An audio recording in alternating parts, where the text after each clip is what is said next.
I never imagined silence could feel this heavy. It's been 8 months since I walked away from the home I shared with Sarah.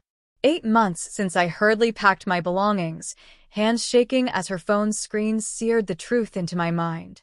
Message after message, photos that had no place in a married woman's life. And a voice note I will never be able to erase. She said my name as if it were a weight. She admitted he made her feel alive, that our marriage was safe but not thrilling. That night, I didn't yell. I didn't hurl her things across the room or smash a single plate. I just left. How do you fight for something already given away?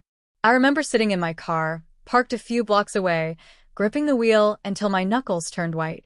My phone buzzed with her texts, first frantic, then pleading, then distant. I never answered. I thought that showed strength.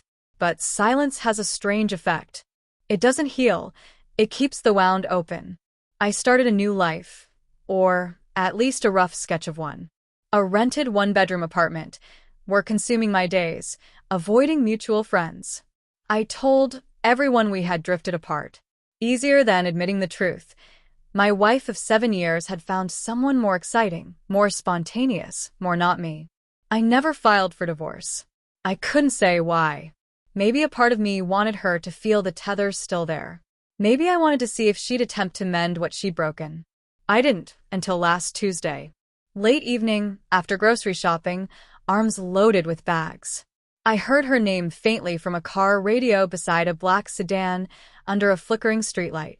I froze. Memorial service will be held this Friday at St. Mark's. My heart jumped. Memorial for who?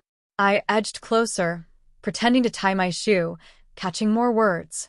Friends and colleagues remember Daniel Harper as a generous mentor and devoted father.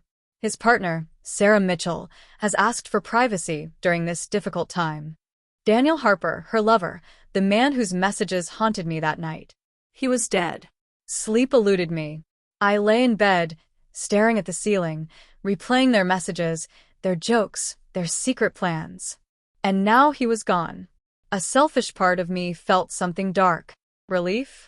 Not exactly, but close. Then a heavier thought surfaced. Would she reach out?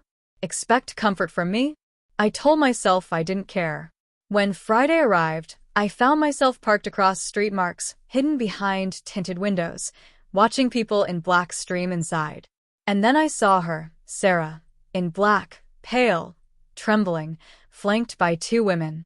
She looked older, thinner, broken. My chest tightened despite everything. I remembered the woman I once loved, the way she'd curl beside me on rainy mornings whispering, "We'll survive anything." Then our eyes met. She froze. In that instant, I knew she hadn't erased me. I lingered at the edges of her life, still present. 2 days later, a knock at the door. She stood there, clutching her purse like armor. "Hi," she whispered. I didn't move. "What do you want, Sarah?" She swallowed hard. "May I come in?" I hesitated, then stepped aside. The apartment felt smaller, weighed down with unsaid words. She stayed by the window, coat on, not sitting. "I didn't think you'd come," I said. "I didn't think you'd be at the funeral," she replied. "I wasn't at the funeral," her lips pressed tight. "You looked like a ghost out there." "Funny, that's what you made me feel like." She flinched. Silence stretched, tense as a wire. Finally, she spoke. "I'm sorry." I laughed, dry and bitter. "For what? Cheating? Lying? Or getting caught?" Her eyes welled. "For everything? For thinking he was my future? For discarding you like you didn't matter?" I turned away. "Don't do this now. Don't rewrite history just because he's gone." "I'm not rewriting it," she said, voice cracking. "I'm facing it. You were good to me, and I betrayed that. I thought I wanted passion, but what I truly wanted was to be seen, and I wasn't." I spun toward her. "I was there, Sarah. Every single day. You just stopped looking." She started crying, quiet, shaking sobs. I hated it. I still wanted to comfort her, even though she caused the pain first. "I don't expect forgiveness," she whispered.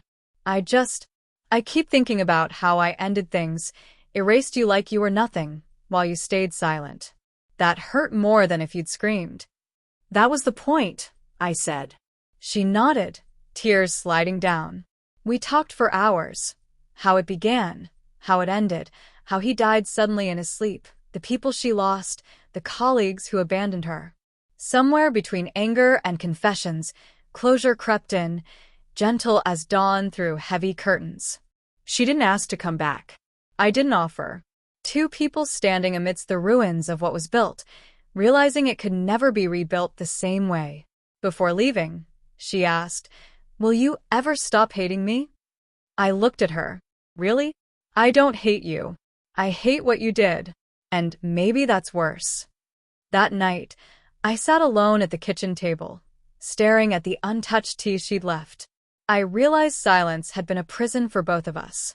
I thought I was punishing her, but really, I was freezing time, keeping us trapped in that night of betrayal. A month later, I filed for divorce. She didn't fight. Papers came in a plain envelope, ink fresh. For the first time in months, I could breathe. Healing didn't come from answers, but from letting go. I saw Sarah once more by chance at a downtown cafe, laughing with a friend, hair longer, face still shadowed by regret. We exchanged a nod, not lovers, not friends, just two people who once shared a life and now shared a scar. Walking away, I realized something. I had stayed silent thinking she erased me, but in truth, I had erased myself, waiting for closure only I could give.